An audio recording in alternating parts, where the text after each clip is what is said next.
Добар ден, почитувани, ова е најновата Телма амбулант. Петочното издание го реализираме во соработка со клиничката болница Жан Митрев. Што се случува со мозокот ако дојде до мозочен удар? Што треба да се направи ако ние или некој што го познаваме покаже симптом на мозочен удар? Кои се 4 едноставни наредби кои помагаат да се утврди дали се работи за оваа сериозна здравствена состојба? Велат дека времето е мозок и секоја секунда по појавата на симптомите е драгоцена. Па колкава е шансата за опоравување ако пациентот се јави во првите 90 минути по првите симптоми? Како изгледат прогнозите со секој изминат час? За мозочниот удар и ургентната терапија денеска зборуваме со доктор Игор Неделковски, специјалист невролог во клиничката болница Жан Митрев. Разговорот ќе го проследите по рекламите. Останете на Телма.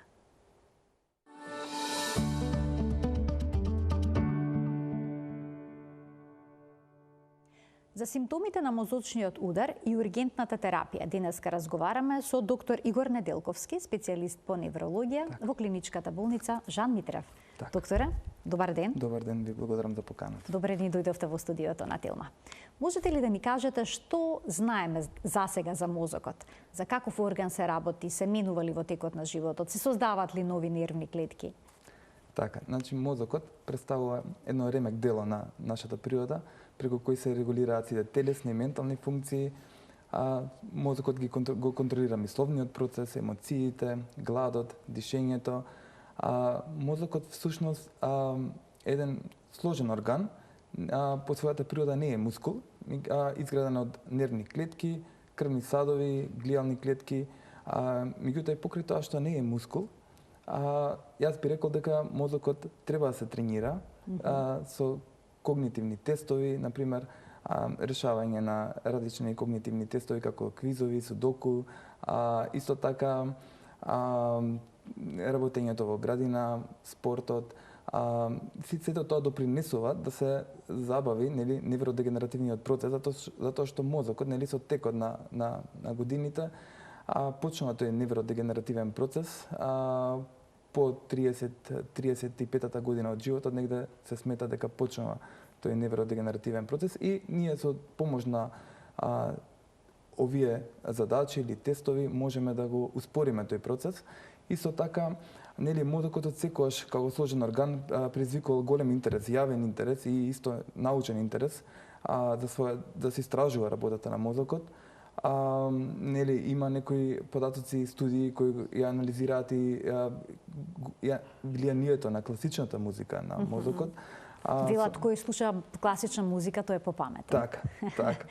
Има вистина во тоа? Па може да се каже, да, затоа што класичната музика како нели едно врвот на музиката, исто така според некои студии, нели, допринесува да се забави тој невродегенеративен процес, исто така го спречува и развивањето на Паркинсоновата болест преку алфа-синуклеидот.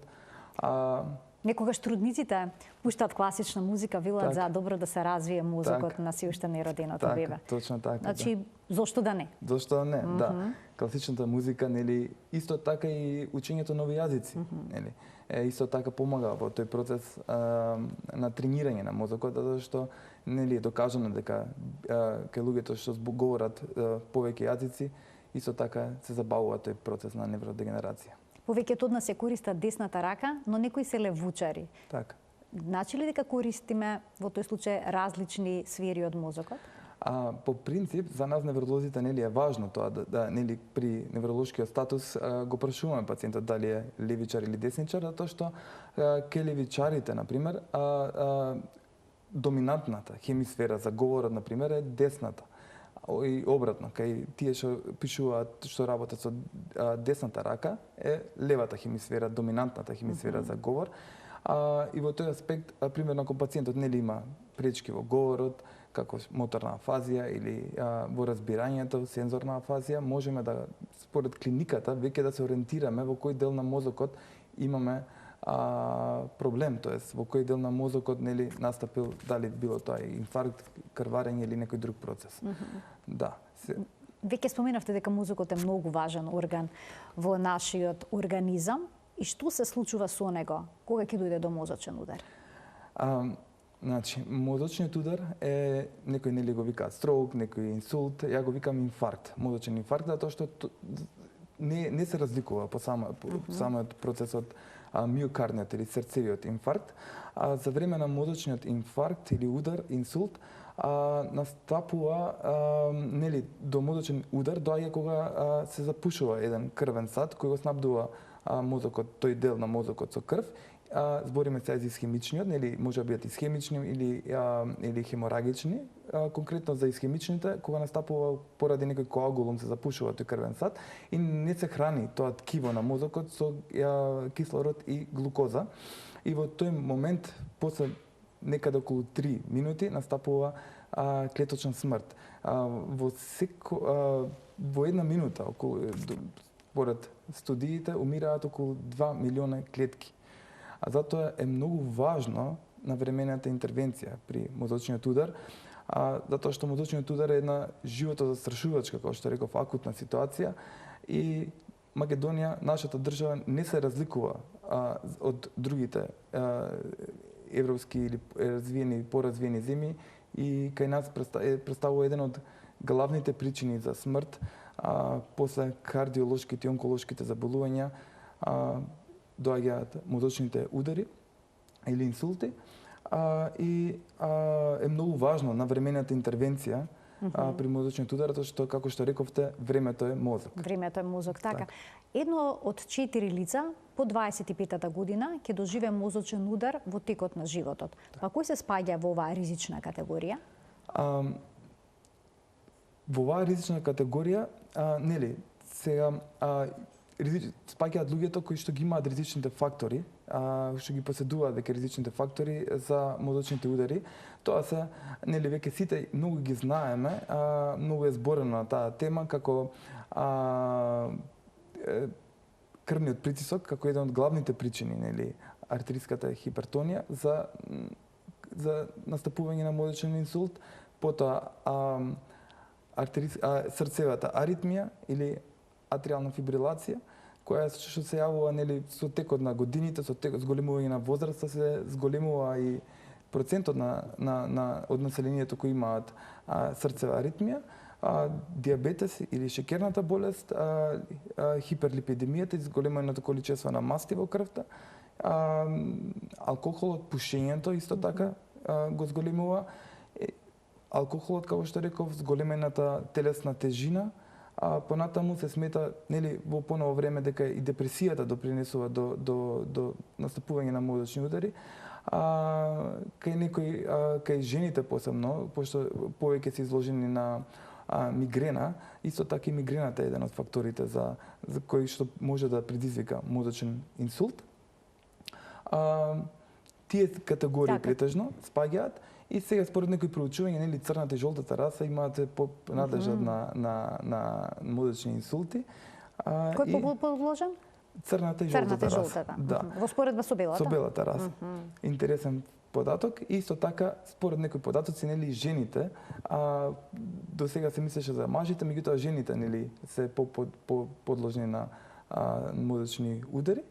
Затоа што со текот на годините тие подоцна влегуваат во таа ризична група на во периодот на менопауза, всушност. Во периодот на менопауза, затоа што нели претходно поради тоа што е докажано дека природните хормони како естрогенот и прогестеронот ги штитат, нели?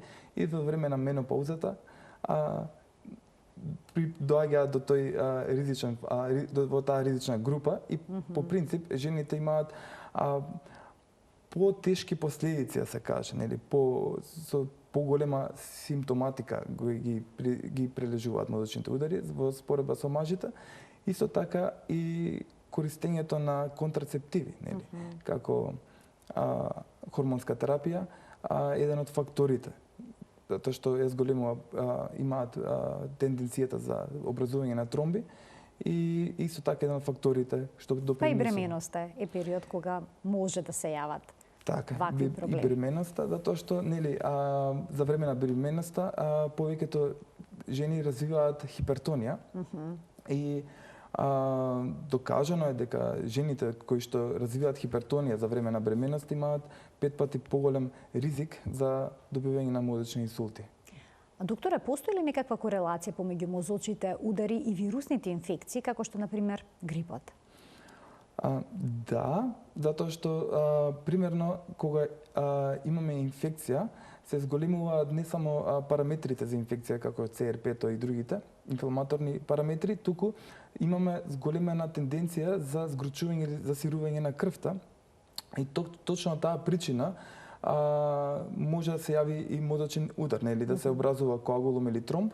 Во последно време многу е поголема корелацијата и со тромбоза на синусот, венска или синусна тромбоза, која само по себе не се разликува многу во симптомите од мозочниот удар, но тромбозата, синусната или венозната тромбоза, нели, почесто се јавува кај помладата категорија, каде што немаме толку ризични фактори, примерно од 30-та до 40-та година, со симптоми слични на мозочниот удар, и заради тоа навремената терапија исто така го спречува образувањето на тромби, нели, антибиотска терапија или затоа што примерно и бактеријата може да се насели во срцевите клапи, нели, да имаме поради инфекција да се дојде до ендокардитис и со тоа се оштетува, нели, функцијата на клапата и поради тоа не се истласкува крвта, нели, правилно и се образуваат тромби, најчесто примерно во левата предкомора и може да се заедно со крвта да стигне до мозокот и да дојде до мозочен удар. Така, кога зборуваме за мозочните удари, тука се и оние така наречени мини мозочни удари. Да. Колку луѓе ќе преживеат мини мозочен удар пред да настапи оној големиот мозочен удар? Така. Или ние го викаме тоа транзиторна исхемична атака, нели? При транзиторната исхемична атака, таа трае околу 20, нели, симптомите се реверзибилни. Се повлекуваат. Околу 24 часа. По принцип, значи, тие предупредувачки знаци траат 24 часа. Максимум 24 часа. Значи, не повеќе 24 часа. И тоа треба да се третира исто толку сериозно како и мозочниот удар или инсулт, затоа што важно е да се најде етиологијата, генезата која допринесла до транзиторната исхемична атака, за да се спречи поголем удар, нели, во иднина. Заради тоа е важно пациентот кој има така наречен минор строк или мини удари или транзиторна исхемична атака навремено да се јави во строк юнит или во центар каде што може да се диагностицира и каде што може да се направат дополнителни испитувања, нели, треба да се направат како дуплексонографија, да се испита и срцето, да се направи трансезофагална или трансторакална ехокардиографија, треба да се направат компјутерни снимки, магнетна резонанса, каде што ќе се види причината која допринела до тоа. Многу често има и пациенти кои имаат генетски преиспозиции за образување на тромби, па мора да се направат и генетски и испитувања како тромбофилија или васкулитис во некој случај.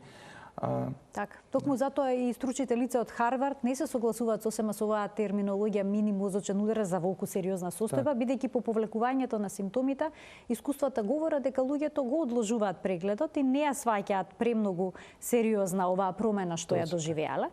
Значи не сме да се одложи прегледот, веднаш треба да се појде и претпоставам дека овие предупредувачки знаци треба да се сигнали за промена на животните навики.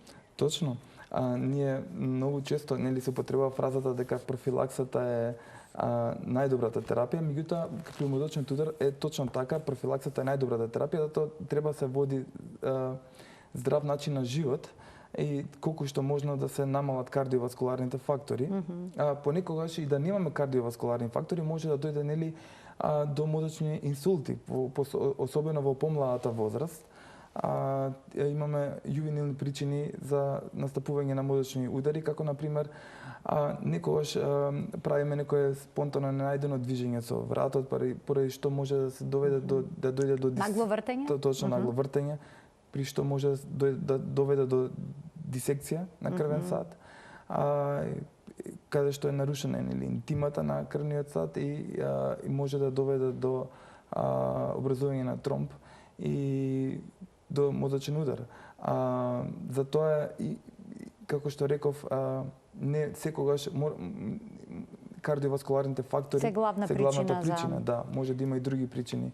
Докторе, доколку некој имал транзиторен мозочен удар, мини мозочен удар, и потоа примал терапија, дали тоа значи дека се може сосема да се елиминираат шансите за голем мозочен удар? Зависи... Или сепак е голем ризикот и покрај терапијата? Ризикот секако постои. Нели, доколку причината за така наречениот транзиторен исхемичен атак или мини ударот е атриална фибрилација, се дава средство за против засирување на крвта, за разречување на крвта, да не се образуваат токотромби, како што се витамин К антагонисти како макумарот, ривароксабанот, апиксабанот, фактори на 10А коагулација или фактори на 2А како што е предаксата.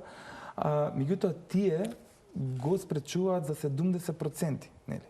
Немаат целосна заштита, сепак останува 1%, околу 30% да се јави повторен мозочен удар. Меѓутоа не само тоа, важен е начинот на живот, како што пред малку рековте, дека треба се променат животните навики.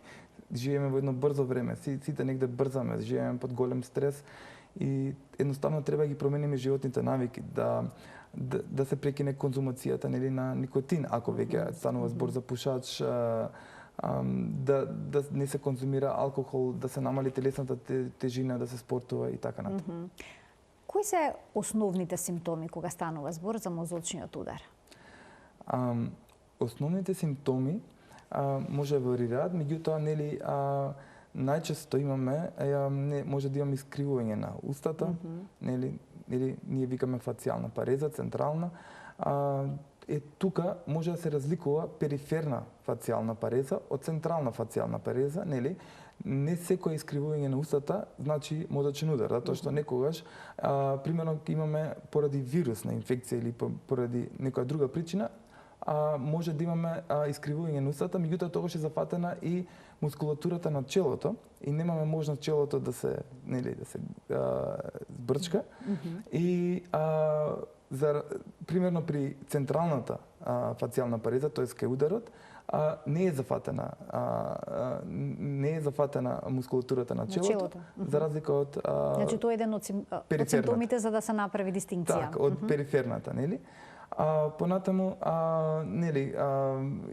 симптомите може да варираат, слабост на некој екстремитет на левата или десната рака, слабост на ногата, некогаш проблеми со видот, нарушен сензибилитет, или нарушено чувството, понекогаш дури главоболката исто така може да Еве го всушност оној фаст тест, односно кај нас познат како гром, Г како говор, отежнат и неразбирлив, Р како раце, слабост во рацете, во раката предпоставам, затоа што најчесто едната страна е зафатена. Така, рака што паѓа, О како одземеност, лицето е асиметричност, М како минути што побрзо да се повика брза помош, говорот секогаш ќе биде отежнат и променет? Не секогаш. Значи може да имаме мозочен удар без да е засегнат говорот, меѓутоа се зависи во која локализација, нели, во кој дел од мозокот е настапил мозочниот удар.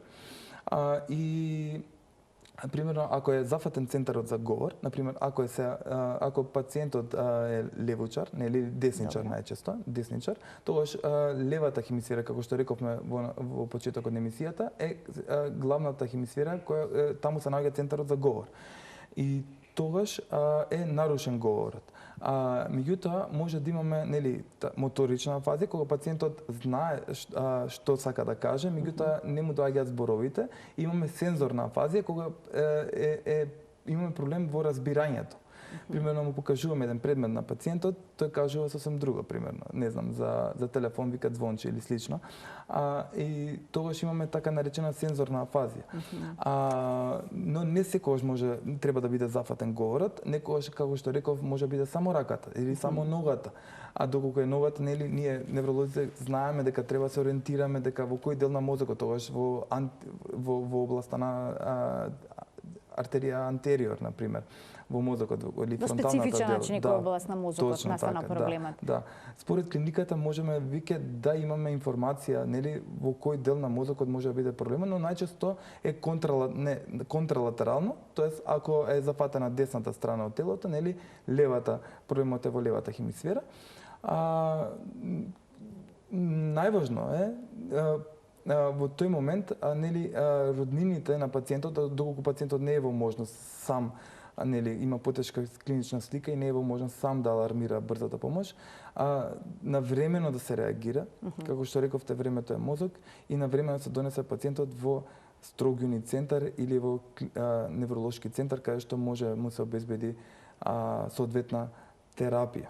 Значи секоја секунда е скапоцена. Секоја секунда. Веднаш по појавата на првите симптоми да се побара помош. Точно така. Доколку пациентот појде во болница во првите 90 минути по појавата на симптомите, колкава е шансата за опоравување? Значи, колку што е можно побрзо. Секоја секунда е важна, секоја минута е важна. Како што реков, навремено се алармира итната медицинска помош, и да се дојде во првиот клиничен центар кај што има ваква терапија. Важно е тоа што може,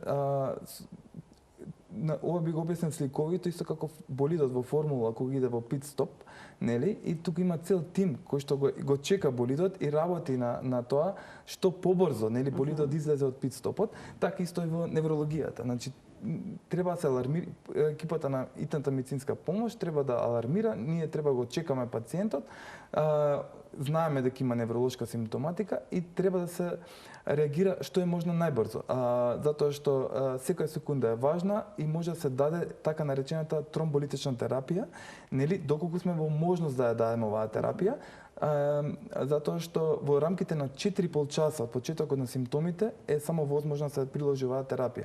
Имаме клиники во светот каде што се прави и за 15 минути од доаѓањето на пациентот во болничниот центар до, ние го викаме тоа door to needle site, нели, од времето на влезот на пациентот во болницата до дека се приложи фибринолитичната терапија или терапијата што треба да го разгради тромбот, за да се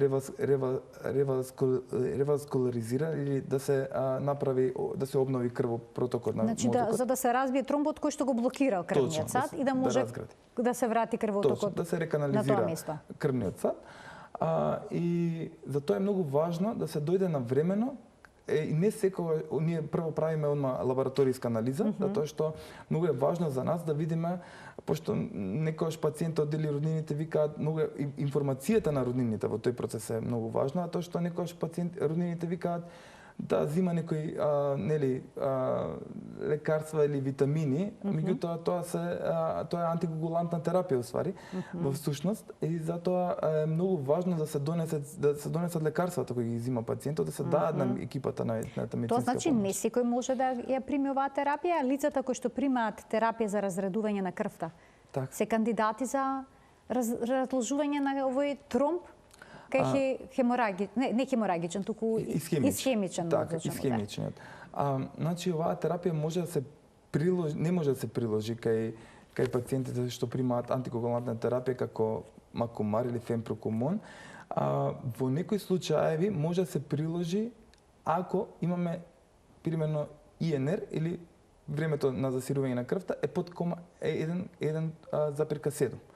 Тогаш во индивидуални, нели, од индивидуален опит, во зависност, све зависи индивидуално тогаш решение на неврологот, може да се приложи оваа терапија, меѓутоа кај пациенти кои имаат, нели, од новата антикоагулантна терапија како НОАК, како ривароксабан, ксарелтото или апиксабанот или ликвисот, тогаш не може да се приложи оваа терапија и затоа јас ја преферирам како антикоагулантна терапија, го преферирам прадаксата, затоа што имаме антидот тука, како идарицизумаб, и може да се даде антидот па да се направи тромболитична терапија. Значи има протоколи. Кај ова лекарство може да се даде доколку постои, нели, антидотот, доколку има клиничниот центар антидот за ова лекарство, за сега имаме само еден антидот за Прадаксат. За останатите, за ксерелзото и за еликвисот, уште немаме антидот и заради тоа јас го преферирам лично, а ја преферирам Прадаксата, тоа што може и со ова лекарство да се направи тромболитична терапија во рамките на 4,5 часа. Пак ќе повторам, значи 4,5 часа е горната граница. Да, тоа е златното време. Сега, што се случува со оние пациенти кои што добиле мозочен удар во сон? 1/4, 25% од лицата со мозочен удар всушност доживуваат утрински мозочен удар, кога ќе се разбудат, ги забележуваат симптомите и не знаат точно кога во ноќта им се случил проблемот. Процентуално мозочниот удар или инсулт настапува најчесто во раните утрински часови, нели? Во последната фаза на сонот, околу пред да се разбуди човекот или пациентот. И во тој момент, нели, легнува вечерта, се разбудува со пајле, со лева страна или десна страна слабо, со проблеми во говорот, проблеми во видот. И ние не знаме во текот, во кој дел на ноќта, во кој период настапил мозочниот удар.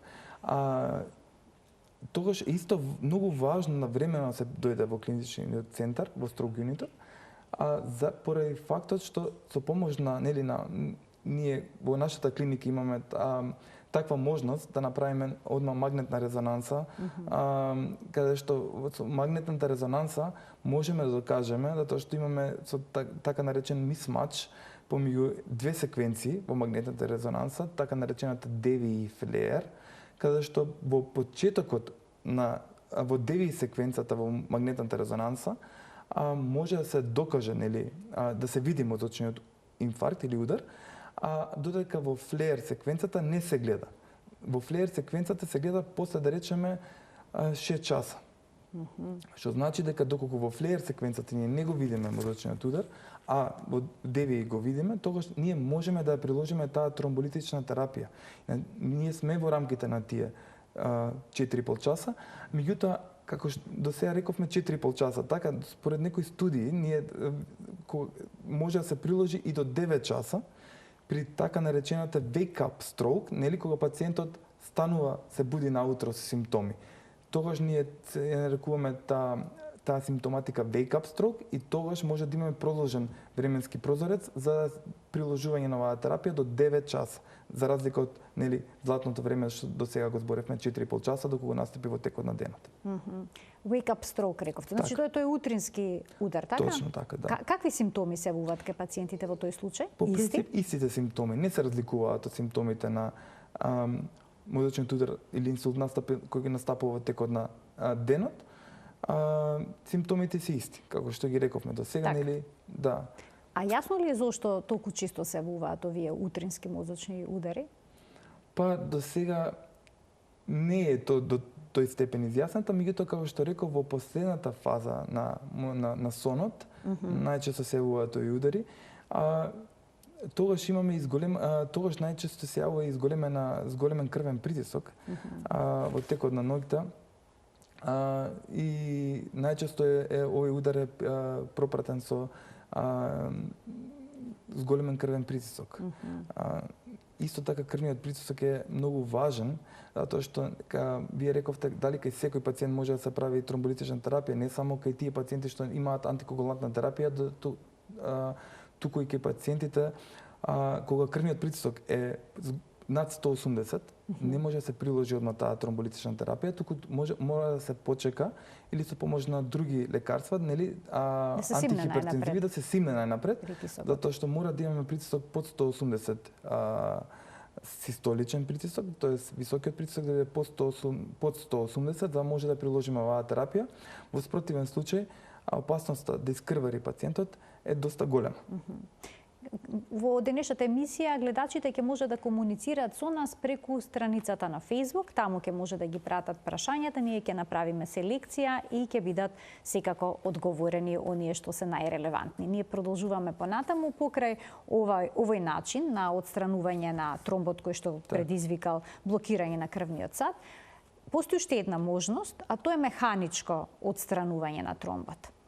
Сега, кои пациенти се кандидати за овој за оваа интервенција? Така. Тромбектомија, Тромбектомија, да. се нарекува. Тромбектомија или ендоваскуларна реваскуларизација. Тромбектомијата, за разлика од тромболитичната терапија, може да се даде, да се направи до 24 часа.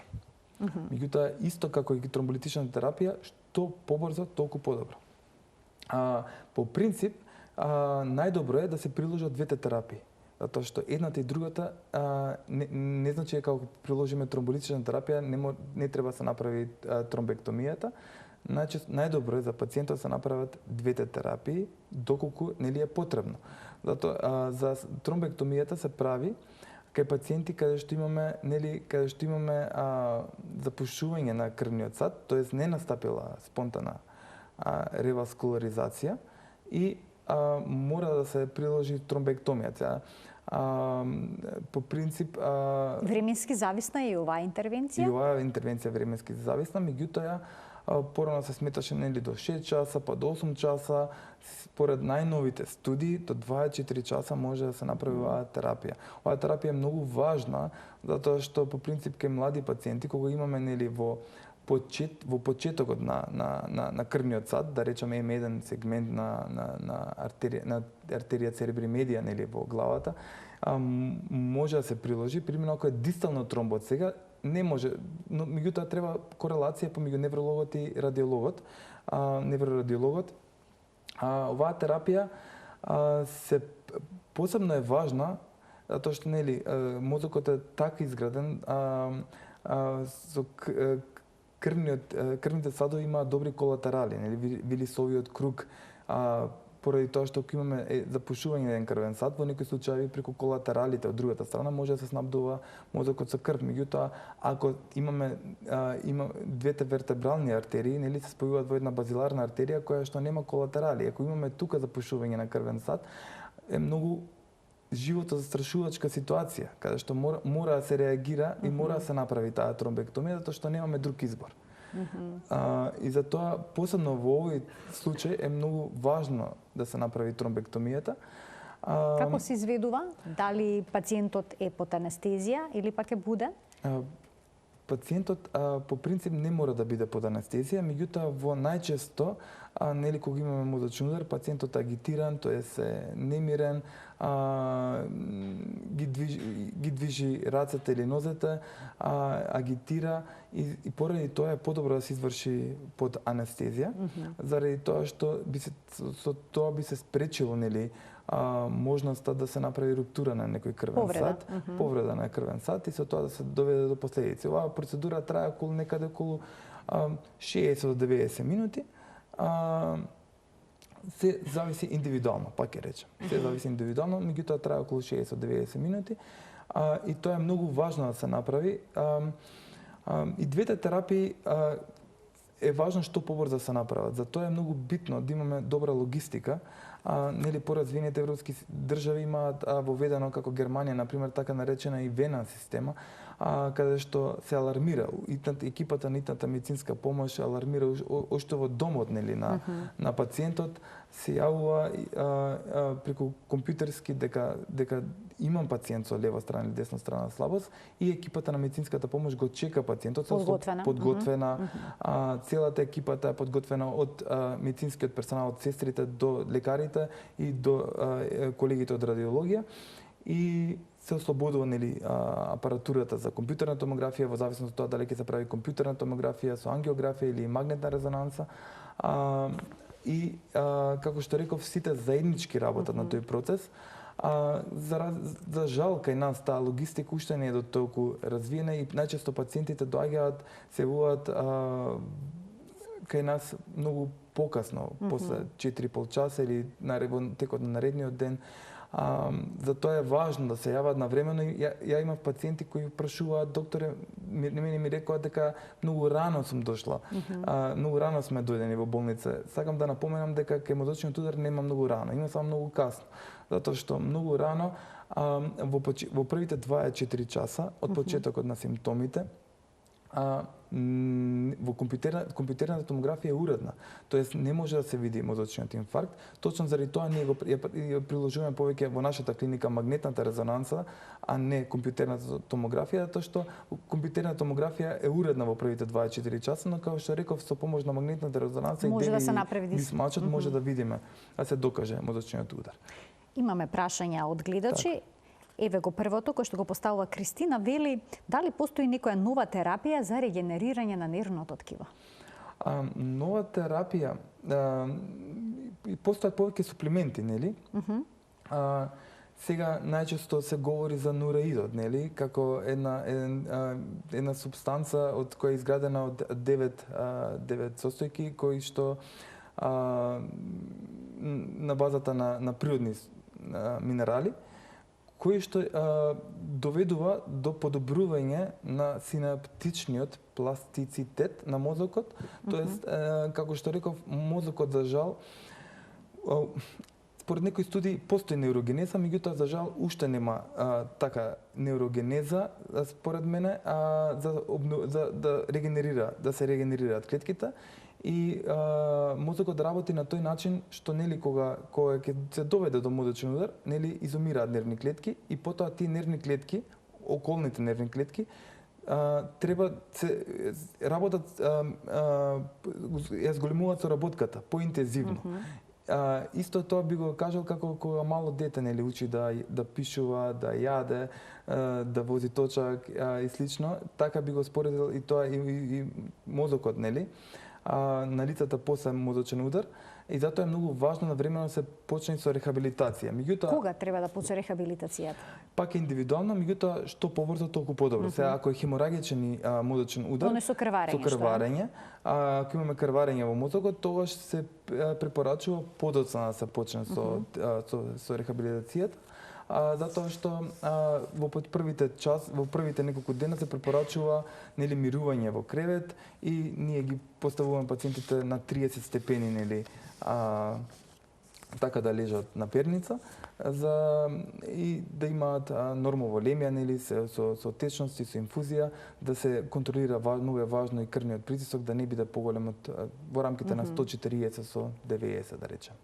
Докторе, доколку се применат овие две терапии што ги споменавте за елиминирање на тромбот кој што направил проблеми и довел до исхемичен мозочен удар, дали пациентите можат сосема да се вратат во нормално онакви какви што биле, доколку се интервенира во првите 4,5 часа? Може, да.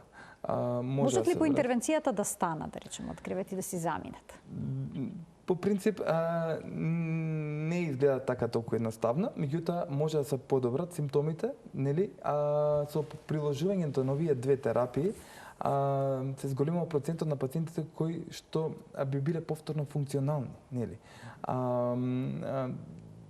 Можно е, но пак ќе кажам, све е индивидуално и све зависи од локализацијата на мозочниот удар.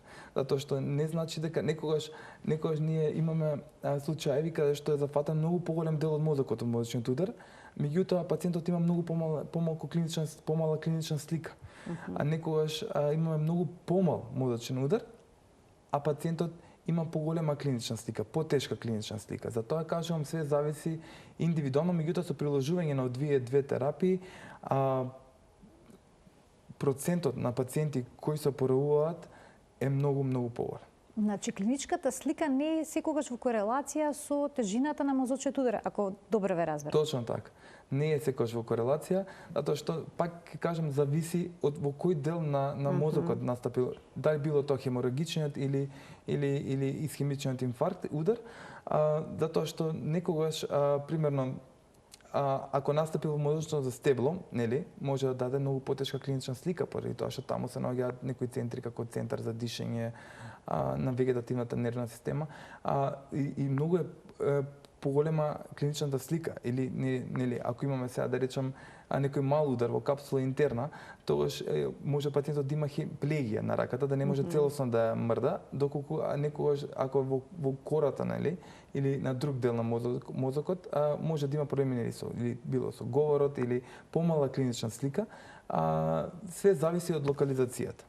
Колкав дел од пациентите со мозочен удар ќе се соочат со траен инвалидитет? Многу пациенти остануваат со траен инвалидитет, за жал. Како што реков, мозочните инсулти се една од главните причини за смртност, нели? Имаме ние околу 1 милион мозочни удари годишно, околу 460.000 смртни случаи на светско ниво, 10 милиони луѓе живеат со трајни последици од мозочен удар. Многу е важно, како што реков, навремено да се приложат овие терапии, ургентна терапија, да се почне навремено со рехабилитација, за да се спречи да се спречат трајни последици. На тој начин ние би му помогнале не само на пациентот, туку и на самото општество, затоа што самото општество добива. Еве никако општество кога би имале, тој пациент би бил утре функционален, би допринесувал за тоа општество, а и не би бил на терет на роднините. Тоа е комплексна ситуација, би рекол, затоа што не страда само пациентот, туку и сите околу него. Точно така, и блиските, затоа што во тој случај поддршката од блиските исто така е многу важна за пациентот, мотивацијата на пациентот за време на рехабилитација. Многу пациенти паѓаат во така наречена постстрок депресија после мозочниот удар и тука е многу важна функцијата на семејството, поддршката на семејството во тој процес на опоравување, како и самата мотивација на пациентот. Покрај видливите последици од мозочниот удар има и скриени, како што се уморот, потоа паметењето, размислувањето, видот, болката, чести се ваквите проблеми? Чести се, да. Меѓутоа, тие се повеќе сврзани со микроангиопатски промени во главата.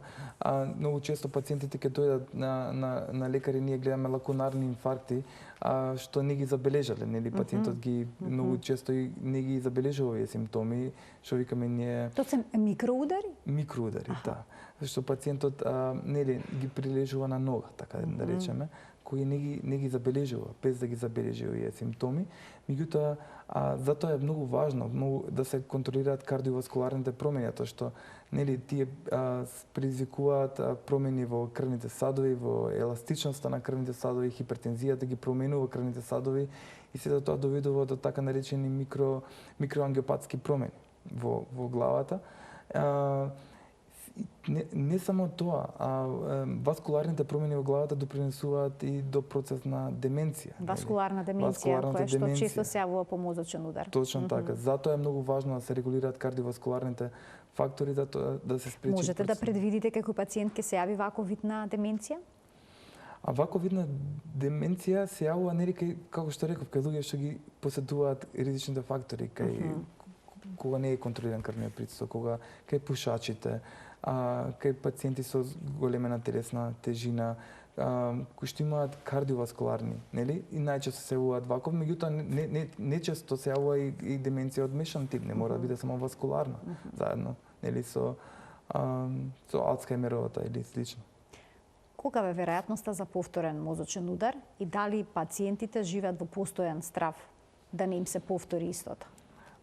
Вака сега пациентите не треба да живеат во постојан страв, да им се повтори истото, меѓутоа опасноста, нели, е според некои испитувања е најголема во првите 3 дена, па 3 недели, па 3 месеци би рекол, и така натака се полека намалува. Меѓутоа не мора да значи дека мозочниот удар не е нешто што се јавува што треба да се повтори. Затоа е многу важно да се открие навремено етиологијата, тоест генезата која допринела до мозочниот удар, затоа што мозокот е само органот во кој што настапил проблемот. Меѓутоа проблемот мора да се бара и на друго место, како што реков. Многу треба да се направи опширна диагностика, треба да се направи дуплексонографија, не само ангиографијата ни дава нас или резултати, затоа што со дуплексонографијата се гледа дали се образувани плаки или масти, наслаги на крвните садови. Некогаш тие плаки може да се откинат нечесто и да отидат да доведат до запушување на крвен сад. Затоа е многу важно да се контролира, примерно на 6 месеци да се направи една дуплексонографија, да се испитаат крвните садови, да се направи ехо на срце, да се контролира крвниот притисок, би рекол... Значи сето ова е дел од превенцијата, Точно всушност, така, да се и од контролира... спречувањето на повторен мозочен удар. да се Така, тоа би било истото. Да се контролира нели холестеролот, поточно ЛДЛ холестеролот е многу важен. Јас би рекол да се држи во едни рамки на под 70 милиграм на децилитар, да се јаде медитеранска храна, како, не знам, салати, риба и слично, да се пешачи најмалку па половина час дневно, нели во рамките на можностите на индивидуално пак, меѓутоа пешачењето, физичката активност е исто така. Меѓутоа, како што реков, важна е мотивацијата на пациентот, на самата мотивација е најважна. И поддршката од семејството, нормално. Поддршката од семејството и ова е една состојба во што не е лесна, да тоа е најдобро да се води сметка, да не се случи, велат подобро да се спречи отколку да се лечи. Так. Да се оди на редовни контролни прегледи и да се живее здрав животен стил. Точно колку е така. тоа возможно во денешно време е дискутабилно, но ете да се обидеме да дадеме најмногу што можеме. Да се врати, нели, ручекот на трпезата, домашно подготвен, велат и дека македонската традиционална кујна е многу блиска до медитеранската. Така е, управо сте. Видете, пак ќе кажам, многу е важно за самиот кога пациентот, нели, навремено би бил лекуван, како што реков, би бил функционален, тоа што ние имаме тука кај нас и хроничен проблем, со тоа што ние некогаш се доведуваме во ситуација пациентот може да има трајни последици, нели, од мозочниот удар, па тоа представува терет за целата фамилија, како што реков, ние немаме така развиени центри како во другите европски земји, како на пример Германија, каде што нели има центри за рехабилитација, каде што пациентот од акутната болница, кога ќе заврши акутното лекување, оди во центри за рехабилитација, каде што може да остане и до 1 година. Додека, нели, затоа што доколку е повреден центарот, нели, за одговорен за голтањето, пациентот нема да може да голта, па нема може самостојно да се храни. И во тој случај мора да се храни преку назогастрална сонда или перкутана ендоскопска гастростомија преку во стомакот и затоа е многу важно да се спречи на време, затоа што да се спречат овие последици, затоа што, како што реков, ние имаме хроничен проблем во нашето општество, затоа што повеќето пациенти или роднини се оставени сами на себе да се наоѓаат што понатаму со пациентот, нели, има назогастрална зонда, па тој иде во домашни услови, се лекува. Ние знаеме дека секоја катетар е све што е против природата е една врата за бактерии, за инфекции, за бактерии, како што рековте, и преку назогастралната зонда или преку катетрите може да се јават инфекции и тој пациент да се влоши неговата состојба поради други причини, поради инфекција, поради аспирациона пневмонија, нели, например, доколку аспирира храна, затоа што тој доаѓа во домашни услови, роднините не се обучени за исхрана на пациентот преку назогастралната зонда или преку пек сондата. Затоа е многу и ова е многу важно да се збори, затоа што нас ни требаат вакви центри. Ни требаат вакви центри за да не бидат пациентите оставени на терет на фамилиите во домашни услови. Затоа што многу често гледам дека пациенти се испишуваат со назогастрални зонди или со пек без при тоа роднините да бидат обучени што е исклучително комплицирано. Ова е системски проблем кој што бара ургентно решение. Така, ние знаеме дека во нашите гериатриски центри се чека, има редици на листа за чекање и не е возможно практички пациентот, многу пациенти не ни дочекуваат да бидат примени во таквите центри. Затоа е важно да се отвараат вакви центри, затоа е важно да имаме подобра логистика, како што реков, на време да се доаѓа во центрите за неврологија, на време да се приложат овие терапии, за да ги спречиме понатамошните последици. Катастрофални последици. Така, значи веднаш по првите симптоми, еве неколку едноставни правила, доколку се посомневате дека некој ваш познат или близок има мозочен удар, какви наредби треба да му упатите? Првата е, еве ги на видеозидот, насмеј се. Потоа, кажи нешто, подигни ги рацете и сплази го јазикот. Така. Ова е доволно, докторе? Или би додале уште нешто, би не дополниле? Насмеј се, претпоставам дека Нели, како агулот што на рековме, устата ќе биде агул падна, на така? устата, да, агул на устата, Кажи како што нешто. рековме, да, кажи Тоа нешто. кажавте дека не секогаш е Не индикатор, секогаш може мора да би биде некогаш. говорот зафатен. Не секогаш може да биде говорот зафатен, некогаш може да имаме само ние што ги викаме парестезија, тоест нарушен сензибилитет на кожата, нели? Кога народски кажано ти ни трне левата или десната рака, исто така тоа може да биде знак за мозочен инсулт. Така, подигни ги рацете, едната рака ќе падне? Едната рака треба да има тенденција за паѓање, меѓутоа може да нема тенденција за паѓање, ние викаме пронирање, нели, кога пронираат. Како тоа изгледа? Може ни покажете? Не мора да има тенденција за пад кон подот, туку може да пронира едната рака. Пример, е вака. Аха. Нели? И тогаш тоа може да биде симптом за мозочен удар. Не мора да имаме тенденција за пад, нели? Секогаш надоле. Исплази го јазикот? Исплази го јазикот, да. Ќе биде јазикот искривен? Да, доколку биде не во сите случаи. Треба да се биде, нели, тој дел на центар во мозокот треба да биде нарушен, тоест да биде локализиран инфарктот, каде што примерно бил нарушен јадрото на хипоглосусот или на нервот одговорен за јазикот, тогаш би имале девијацијата. Но и кога се посуптилни, по-неочигледни симптомите, претпоставам дека треба веднаш да се повика брза помош. Точно така, веднаш да се повика брза помош, дури да се сомневаме за мозочен инсулт или удар, важно е да се повика брзата помош. Во тој случај би биле сигурни, нели, дали има мозочен удар или нема мозочен удар, како што реков, не треба да се чека. Не треба да се чека, тоа треба нашите гледачи да го знаат, затоа што не треба да се чека. Нема прерано. Нема прерано. Нема да видиме да не биде подобро за минута, две, како дали ќе оди на подобро, нема да оди на подобро. Да се јават одма на итната медицинска помош и да се дојде во најблискиот клиничен центар. Дури транзиторниот, значи мини мозочниот удар исто бара брза интервенција. Точно така. И транзиторната исхемична атака или мини ударот треба да се свати исто така сериозно како и мозочниот удар или, нели, исхемичниот. Ние во тој момент не можеме да знаеме да приложиме терапија. Некои ќе кажат да приложуваме терапија, меѓутоа без компјутерна, без снимка на главата, радиолошка диагностика, ние не можеме да бидеме сигурни дали имаме, нели, хеморагичен или исхемичен инсулт, затоа важно е да се дојде во... Но како што споменавте, не секогаш промените се гледаат на снимката. Ако имаме хеморагија, тогаш ќе биде видливост. Добро, имаме случаи кај што имаме субарахноидално крварење во мозочните обвивки, кога не можеме да го докажеме и со компјутерната томографија. Во тој случај важно е пациентот да се хоспитализира и да се направи исто така и лумбална пункција, тоест да се земе нервна течност, ликвор, заради тоа што по принцип имаме после да речеме 6 часа од субарахноидалното крварење често настапува со главоболка, која настапува наеднаш, одеднаш. Силна главоболка, која има пулсирачки карактер и тогаш примерно не може да се види ни во компјутерната томографија, па мора да се направи лумбална пункција каде што се гледа нели крв, како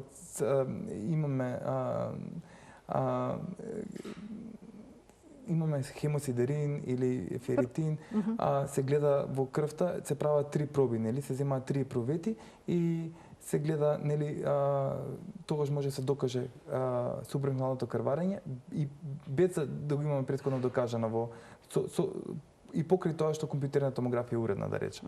Затоа е многу важно да се на време да се хоспитализира пациентот. Некогаш имаме, нели, епидурално крварење, кога во првите 24 часа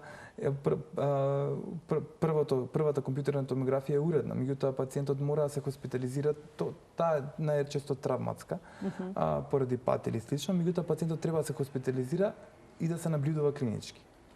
Докторе, ви благодарам многу за вашето денешно гостување. Мислам дека на сите ни стана јасно зошто невролозите велите мозокот е време. Тоа го појаснивте во денешното издание на Тилма Амбуланта. Така е. Ви благодарам и на вас за поканата. Се надам дека донесовме некои интересни информации за нашите гледачи. Важно е да се јавите на време, затоа што времето е мозок. Тоа е важно да го запомним. Почитувани, ова беше се во денешното издание на Тилма Амбуланта, реализирано во соработка со клиничката болница Жан Митрев. Ви посакувам пријатен ден.